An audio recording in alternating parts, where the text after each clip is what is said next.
Episode 17 में हम लोग देखते हैं इल्यूम को, जिससे कुछ अजीब होने लगता है, जिसे देखकर सभी लोग सोच रहे होते हैं कि इसे क्या हो रहा है। जिसके बाद हम लोग को शहर का सीन दिखाया जाता है। वहाँ पर भी काफी सारे लोगों ने वही एमुलेट पहन रखा था और अब उन लोग के साथ भी कुछ अजीब होने लगता है और अब धीरे धीरे करके वो लोग ट्रांसफॉर्म होने लगते हैं। वो बदलने के बाद एक मॉन्स्टर बन जाते हैं और लोगों के ऊपर हमला कर देते हैं। ये देखकर सभी लोग घबरा कर भाग जाते हैं। इसके बाद हम लोग वापस से इल्यूम को देखते हैं और अब वो भी ट्रांसफॉर्म होकर एक मॉन्स्टर बन जाता है। वो देखकर सभी ऑडियंस वहाँ से भाग जाती है। ये देखकर शिकी माकोटो से कहते हैं कि हम लोग क्या करें, जिस पर माकोटो कहते हैं कि हम लोग वेट करते हैं और थोड़ी देर देखते हैं कि स्टूडेंट क्या करते हैं। तभी वहाँ पर एवा और लूरी आ जाते हैं, जो कि माकोटो को बताते हैं कि सिटी के अंदर भी मॉन्स्टर्स आ गए हैं और वो सारी जगह हमला कर रहे हैं। हमें यहाँ से जाना होगा, ये जगह भी खतरनाक है। ये सुनकर माकोटो सोचता है क्या शहर में भी मॉन्स्टर्स हैं? मैं डिस्टर्बेंस को कंट्रोल तो कर सकता हूँ, पर मुझे केयरफुली एक्ट करना होगा। तभी माकोटो उन दोनों से कहते हैं कि पहले तुम लोग शांत हो जाओ और मुझे उस क्वेश्चन का जवाब दो जो कि मैं तुम लोगों से पहले पूछा था कि क्या तुम लोग अपने होमलैंड को वापस से लेना चाहते हो। जिस पर एवा कहती है कि हम दोनों की हाँ है। ये सुनकर लूरी अभी इल्यूम की तरफ देखती है और कहती है कि मेरे पास कोई भी अटैचमेंट नहीं है। ये सुनकर माकोटो कहते हैं ठीक है, मैं तुम लोग के लिए सेफ जगह ढूंढता हूँ, तब तक के लिए तुम लोग छुप जाओ। ये सुनकर वो लोग भी वहाँ से चली जाती हैं। जिसके बाद इल्यूम को दिखाया जाता है, जो कि अब अपने साथियों को ही खाने लगता है। तभी एबेलिया जिनके पास आकर उसे उसकी स्वॉर्ड पकड़ा देती है और कहती है कि ये हमारे टीचर ने हमें दी है, तुम इसका यूज कर सकते हो। ये सुनकर जिन खुश हो जाता है। जिसका माकोटो शिकी से पूछते हैं कि क्या इल्यूम को वापस से ठीक किया जा सकता है। तो शिकी कहते हैं कि ये इम्पॉसिबल तो नहीं है, पर ऐसा करना थोड़ा सा मुश्किल होगा और मैं ट्राई भी नहीं कर पाऊंगा। तो हम माकोटो कहते हैं ठीक है, तो ये वेरीफाई करो कि सिटी में कितना डैमेज हुआ है। तो शिकी कहते हैं ठीक है, मैं लाइम को टेलीपैथी के जरिए कांटेक्ट करता हूँ और डेमी प्लेन से कुछ लोगों को यहाँ पर समन करता हूँ और वो लोग आकर स्टोर से मर्चेंडाइज और थोड़ी सी इन्वेंट्री ले जाएंगे, जिससे कि सामान सेफ रहे। तभी टोमोई को एक आइडिया आता है और वो माकोटो से कहती है कि यह हमारे लिए काफी अच्छा मौका है, क्योंकि इस समय पर मॉन्स्टर्स ने सिटी के ऊपर हमला कर दिया है, जिसकी वजह से केओस के अंदर बुरे मर्चेंट और अच्छे मर्चेंट दोनों हैं और साथ में टाउन के लोग भी हैं। अगर हम लोग उनके लिए लड़ेंगे और उन्हें बचाएंगे तो हम लोग उनका ग्रेटिट्यूड पा पाएंगे एक रिवॉर्ड के तौर पर। यह सुनकर शिकी कहते हैं कि रिवॉर्ड को अगर साइड में रखें तो कुछ ट्रेडिंग गिल्ड्स है जो कि हमें पसंद नहीं करती है। इन मॉन्स्टर्स की वजह से वो गिल्ड भी खत्म हो सकती है। ये सुनकर मियो कहती है कि ये तो काफी अच्छी बात है, हम लोग इस सिचुएशन का यूज कर सकते हैं और कुछ बेकार के मर्चेंट्स को भी खत्म कर सकते हैं। तो टोमोई कहती है हाँ, हम लोग एक हीरो की तरह एक्ट करेंगे और चीजों को अंडर कंट्रोल में ले आएंगे, इससे सभी लोग हमारे शुक्रगुजार हो जाएंगे। ये सुनकर माकोटो सोचते हैं कि हाँ, टोमोई की बात में लॉजिक तो है। तो शिकी कहते हैं कि हम लोग डीमंस का क्या करें, अगर हम लोग इस सिचुएशन में कुछ करेंगे तो शायद से उन्हें ये पसंद नहीं आएगा। तो अब टोमोई माकोटो से कहती है कि क्या इन सब के बाद भी आप डीमंस के साथ एसोसिएट करोगे। तो माकोटो कहता है वेल इवेंचुअली नहीं, रोना ने मुझे धोखा दिया है, तो शायद से हम लोग इस सिचुएशन में दखल अंदाजी दे सकते हैं तब तक जब तक हम लोग किसी डीमन के साथ डायरेक्टली एंगेज नहीं है। तब हम लोग को वही डीमन दिखाया जाता है जो कि रोना से पूछता है कि तुमने हमारी स्ट्रेटेजी मीटिंग को इग्नोर कर दिया, तुम सोफिया की तरह बनती जा रही हो। जिस पर रोना कहती है कि तुम मुझे उसके साथ कंपेयर मत करो, ये छोड़ो, मुझे ये बताओ कि प्रिपरेशन सही चल रही है ना। तो लोग कहते हैं हाँ, वैसे माकोटो से रिलेटेड। तो रोना उसे कहती है कि मुझे पता है कि तुम क्या बोलने वाले हो, चिंता मत करो, मैंने ऐसा कुछ भी नहीं किया है जिससे हमारा प्रॉमिस टूटे।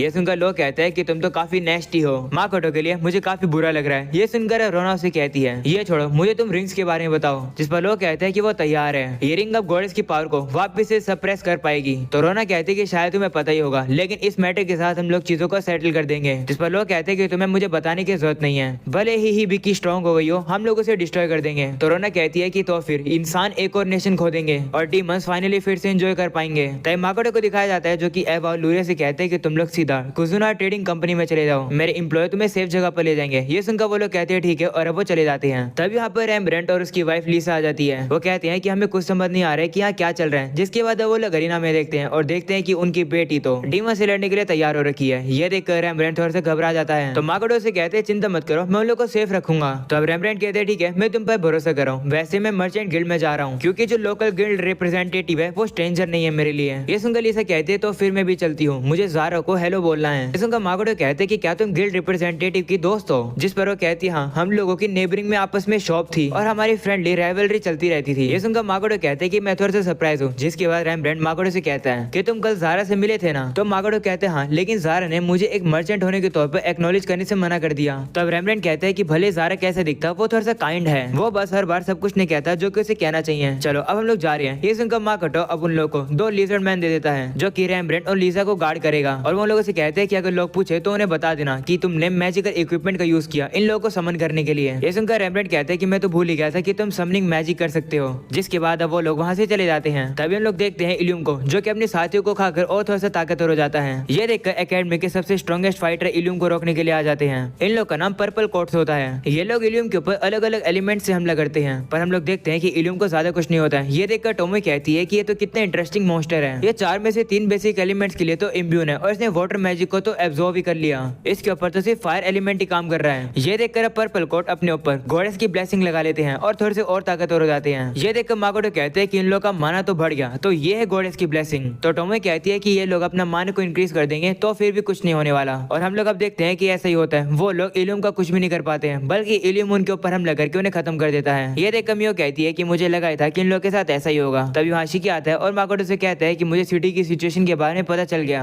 एरिस और बाकी सभी से टेलीपैथी के जरिए मैंने बात करी और कंफर्म किया कि शहर में कम से कम 50 मॉन्स्टर्स हैं और टेलीपोर्टेशन सर्कल्स भी डिस्ट्रॉय हो गए हैं और कुछ टेलीपैथिक इंटरफेरेंस भी हो रही है। ये सुनकर माकोटो सोचते कि टेलीपैथिक इंटरफेरेंस से तो चीजें थोड़ी सी मुश्किल हो जाएंगी, पर टेलीपैथी इस एरिया में तो काम कर रही है। वहीं हम लोग अब इलियम को देखते हैं जो कि पर्पल कोट को खत्म कर देता है और अब वो उन्हें खाने लगता है। ये देखकर माकोटो कहता है कि पर्पल कोट तो इतनी जल्दी खत्म हो गए, जिन और बाकी सभी का क्या हुआ। वहीं हम लोग सभी बच्चों को देखते हैं जो कि डर रहे होते हैं और कहते हैं कि एकेडमी के सबसे स्ट्रॉन्गेस्ट फाइटर हार गए, क्या हम लोग इस मॉन्स्टर को हरा भी पाएंगे। इन लोगों को डरा हुआ देख कमियों कहती है कि मैं इन लोगों की तारीफ करने वाली थी, लेकिन ये तो डर गए। ये देखकर मैं काफी डिसअपॉइंट हुई। वो शिकी से कहने लगती है कि तुम्हें इन लोगों को थोड़ा सा अच्छे से ट्रेन करना चाहिए था, इन्हें अपने पावर्स को अच्छे से यूज करना चाहिए। ये सुनकर माकोटो भी सोचने लगता है कि उसके पास क्या क्या पावर्स हैं और वो उन्हें कैसे यूज कर सकता है। माकोटो अब मियो शिकी से कहता है कि जाकर सभी स्टूडेंट्स को अच्छे से इंस्ट्रक्ट करो और अच्छे से उन्हें समझाओ कि वो लड़ कैसे सकते हैं और अगर जरूरत पड़े तो उन लोग की मदद कर देना। तो वो लोग भी कहते हैं ठीक है और वो चले जाते हैं। वहीं माकोटो टोमो से कहता है कि तुम मेरे साथ आओ। तो टोमो कहती है कि हम लोग सभी गेस्ट को बचाने जा रहे हैं, है ना, जिससे कि वो हमारा उपकार माने। ये सुनकर माकोटो कहते हैं हाँ तुम तो मेरे मन की बात पढ़ लेती हो। जिसके हम लोग सभी नोबस को देखते हैं जो कि कह रहे होते हैं कि पर्पल कोट्स हार गए हैं, हम लोगों को भी यहाँ से भागकर सेफ जगह पर जाना चाहिए। तभी वहाँ पर टोमो और माकोटो आ जाते हैं, जिसे देखकर सभी कहते हैं कि हम लोगों ने पहले कभी नहीं देखा। तभी माकोटो देखता है कि यहाँ पर तो लिली है और साथ में वहाँ पर टेम्पल की बिशॉप शीनाए और साइरित्सु भी हैं। तभी वहाँ पर लूटो आ जाता है जो कि माकोटो से कहता है हाय। तभी वहाँ पर एक और पर्सन आता है जो कि माकोटो से कहते हैं कि तुम कौन हो, बिना परमिशन के तुम इस रेस्ट्रिक्टेड एरिया में नहीं आ सकते हो। उसे देखकर माकोटो सोचता है कि शायद से मैंने इसे कहीं पर देखा हुआ है। उसे अब याद आ जाता है और वो कहते हैं कि ये पर्सन तो एकेडमी का हेड मास्टर है। जिसके बाद टोमो अपना इंट्रोडक्शन देती है सभी को कि वो कुजुना ट्रेडिंग कंपनी से, और वो बताती है कि माकोटो मेरे मास्टर है। वही माकोटो भी कहता है कि मैं माकोटो हूँ और एक पार्ट टाइम टीचर हूँ। मैंने देखा कि गेस्ट यहाँ से भाग नहीं पाए तो मैं उनकी मदद करने आया हूँ। तब हेड मास्टर माकोटो को एकेडमी से मिला हुआ बैच देखते हैं और उसे कहते हैं तो तुम मदद करने आए हो, लेकिन मदद करोगे कैसे? इवैक्यूएशन करना इजी नहीं होगा क्योंकि शहर में मॉन्स्टर्स घूम रहे हैं। तभी टोमो उसे कहती है कि क्या तुम्हें एक सेफ लोकेशन के बारे में पता है? जिस पर वो कहते हैं हाँ। तो टोमो कहती है कि उस जगह के बारे में एक बार सोचो और मैं यहाँ पर जितने भी लोग हैं उन सभी को वहाँ टेलीपोर्ट कर दूंगी। ये सुनकर हेडमास्टर कहते हैं कि क्या तुम पागल हो, यहाँ पर इतने सारे लोग हैं, एक साथ तुम उन्हें टेलीपोर्ट कैसे करोगी? और किसी जगह पर टेलीपोर्ट होने के लिए तुम्हें उस जगह पर पहले विजिट करना होना चाहिए, तुम नहीं कर पाओगे टेलीपोर्ट। ये सुनकर माकोटो सोच रहा होता है कि ट्रांसपोर्टेशन और टेलीपैथी हाई लेवल स्पेल मानी जाती है, पर इतने समय से हम लोगों ने कैजुअली यूज करे जा रहे हैं। तभी लूटो सामने आता है और टोमो से कहता है कि तुम्हारा नाम टोमो है ना? सबसे पहले तुम मुझे टेलीपोर्ट करके दिखाओ। ये सुनकर माकोटो खुश होता है कि लूटो ऐसा एक्ट कर रहा है कि वो पहले हम लोगों से कभी नहीं मिला है और वो लोगों को दिखा रहे कि टेलीपोर्टेशन हो सकता है। वहीं पर हेडमास्टर थोड़े घबरा रहे होते हैं और लूटो से कहते हैं कि क्या तुम सेफ रहोगे? तभी लिली सामने आती है और कहती है फॉल्स, यानी लूटो को जाने दो क्योंकि वो टोमो की स्पेल को अच्छे से एग्जामिन कर पाएगा। ये सुनने के बाद टोमो लिली का शुक्रिया करती है, जिसके बाद टोमो वहाँ पर टेलीपोर्टेशन स्पेल यूज करती है और उस टेलीपोर्टेशन का गेट वहाँ से थोड़ा सा दूर होता है, जिसे देखकर लूटो कहते हैं तो इसका मतलब ये दोनों गेट कनेक्टेड है। जिसके बाद वो सीधा उस मिस्ट के अंदर चला जाता है। ये देखकर सभी लोग डर जाते हैं कि लूटो तो गायब हो गया। तभी वो लोग देखते हैं कि लूटो तो दूसरी साइड पर आ चुका है और वो अभी बिल्कुल सही सलामत। ये देखकर सभी लोगों को विश्वास हो जाता है कि टोमो का टेलीपोर्टेशन मैजिक सही है। वो कह रहे होते हैं कि आखिर कैसी स्पेल है, आज तक हम लोगों ने ऐसी स्पेल कभी नहीं देखी।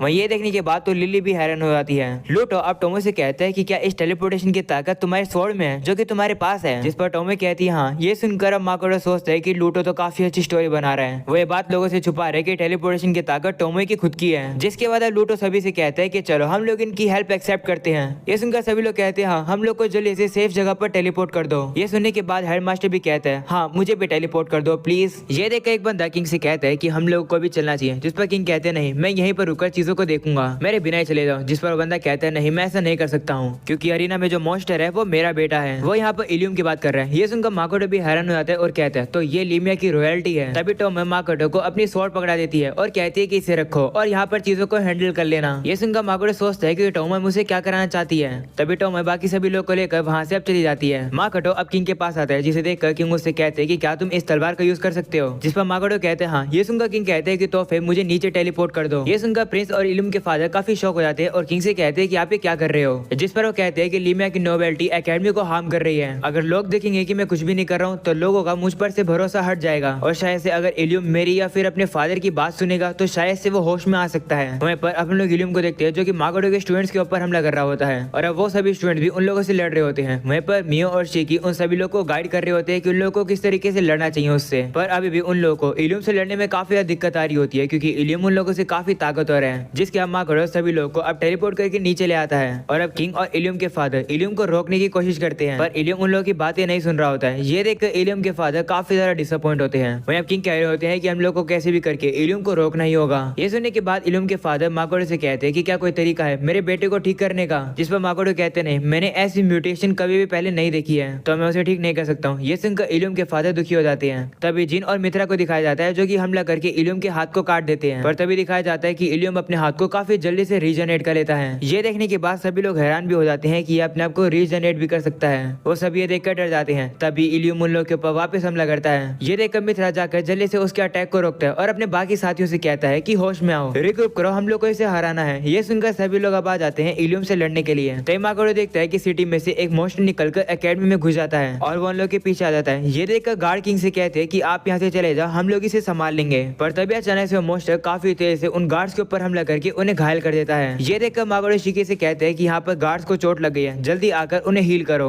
और मियो तुम सभी स्टूडेंट्स को इंस्ट्रक्ट करो। पर तभी हम लोग प्रिंस को देखते हैं, जो कि अपने फादर यानी किंग से कहता है कि आप यहाँ से चले जाओ। ऐसा बोलने के बाद वो सीधा उस मॉन्स्टर से लड़ने के लिए चला जाता है। ये देखकर माकोडो सोचते हैं कि ये क्या कर रहा है। तभी वो मॉन्स्टर प्रिंस का हमला रोककर उसे ही मारने वाला होता है। ये देखकर माकोडो अपनी कंसीलिंग काई को यूज करके अपने माना मैटर को छुपा लेता है किंग से, और वो सीधा उस मॉन्स्टर के ऊपर हमला करके प्रिंस को बचा लेता है। वो मॉन्स्टर भी माकोडो के हमले की वजह से काफी ज्यादा दूर जाकर गिर जाता है। वही माकोडो प्रिंस को पकड़ा हुआ होता है और उसे पूछ रहा होता है कि क्या तुम ठीक हो। पर तभी माकोडो प्रिंस के चेस्ट पर कुछ फील करता है। ये देखकर माकोडो सोचता है कि यह क्या है। तभी प्रिंस भी शर्मा जाता है और अब वो हट जाता है और माकोडो से कहता है कि मैं डिटेल तुम्हें बाद में समझा दूंगा। ऐसा बोलकर वो वहाँ से चला जाता है। वहीं माकोडो सोच रहा होता है कि शायद से मैंने कुछ गड़बड़ कर दी। पर तभी वो देखते हैं कि वो मॉन्स्टर तो वापस से खड़ा हो जाता है। तो माकोडो बो का यूज करके उसे हराने की कोशिश करता है और कहता है कि मेरा नॉन एलिमेंटल मैजिक इफेक्टिव है इसके ऊपर, मैं इसकी बीक के ऊपर हमला करता हूँ। ऐसा बोलने के बाद माकोडो उसके ऊपर हमला करके उसे पूरी तरीके से खत्म कर देता है। वहीं माकोडो देखता है कि शिकी वहाँ पर टाइम पर आ चुका है और उन गार्ड्स को हील करने लगा है। जिसके बाद माकोडो की नजर वापस से प्रिंस के ऊपर जाती है, जो कि अपने फादर से पूछ रहा होता है कि क्या वो ठीक है। वो देखकर माकोडो सोच रहा होता है कि मैं होप करता हूँ कि जो मेरा प्रिंस के साथ हुआ वो कोई नई प्रॉब्लम खड़ी ना कर दे।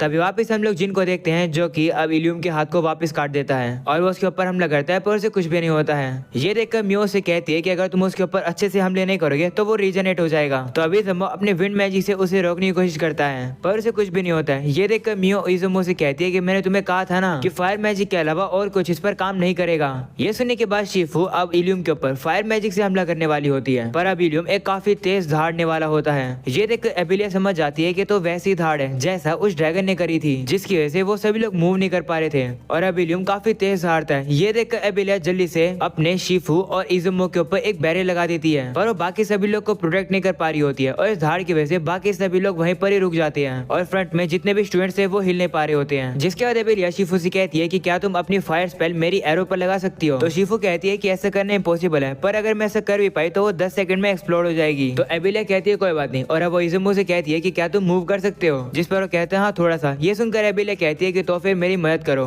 मैं इस मॉन्स्टर को हराने वाली हूँ। ये सुनकर इज़ुमो हैरान हो जाता है और कहता है क्या, जिस पर एबिलिया कहती है कि हाई पावर स्पेल की वजह से जिन और बाकी सभी लोगों के ऊपर भी इफेक्ट होगा, तो मेरी एरोस को ही मैजिकली एन्चेंट करना ही हमारे पास एक लास्ट ऑप्शन बचा है। एक बार तो मुझे शिकी के सामने शो ऑफ करने दो। तो वो लोग भी मान जाते हैं और अब उसकी मदद करते हैं। शिफू अब उसकी एरो के ऊपर अपनी फायर स्पेल लगा देती है और कहती है कि तुम्हें सिर्फ 10 सेकंड ही मिलेंगे, जिस पर एबिलिया कहती है कोई बात नहीं। वहीं इज़ुमो भी एबिलिया से कहते हैं कि अब सब कुछ तुम पर डिपेंड है। ऐसा बोलने के बाद वो अपने मैजिक को यूज करके एबिलिया को हवा में उड़ा देता है। वहीं पर शिफू इलियम के ऊपर हमला करके उसका ध्यान भटका देती है। वहीं पर अब एबिलिया थोड़ा सा और ऊपर जाने का वेट कर रही होती है। ये चीज इलियम देख लेता है और अब अपना कटा हुआ हाथ उठाने लगता है। ये चीज अब शिफू देख लेती है और अब अपने अर्थ मैजिक का यूज करके इलियम को रोकने की कोशिश करती है, पर इलियम की ताकत काफी ज्यादा होती है और अब वो शिफू के अटैक को रोकता हुआ अपने कटे हुए हाथ को एबिलिया की तरफ फेंक देता है। वो हाथ भी घूमता हुआ एबिलिया के पेट के थोड़ा सा साइड में लग जाता है और उसे थोड़ा सा घायल कर देता है। पर अब भी एबिलिया हार नहीं मानती है और वो कहती है कोई बात नहीं, अब भी मेरे दोस्त मेरे साथ है जो कि मुझे सपोर्ट कर रहे हैं। ऐसा बोलने के बाद वो इलियम के ऊपर उस फायर एरो से हमला कर देती है और अब वो हमला भी जाकर इलियम को लगता है और एक काफी बड़ा ब्लास्ट हो जाता है। वहीं पर एबिलिया काफी जोर से आकर जमीन पर गिरती है। दूसरी तरफ हम लोग को दिखाया जाता है कि एबिलिया की हमले की वजह से अब इलियम खत्म हो जाता है। ये देखकर इलियम के फादर थोड़े से दुखी हो जाते हैं। वहीं पर अब बाकी सभी स्टूडेंट्स भी अब एबिलिया के पास आ जाते हैं और अब हर कोई स्माइल कर रहा होता है और अब यही हो जाता है ये एपिसोड खत्म। पसंद आया हो तो लाइक कर देना, चैनल पर न्यू हो तो सब्सक्राइब कर देना। मिलता है अगले एपिसोड के अंदर, तब तक के लिए बाय बाय।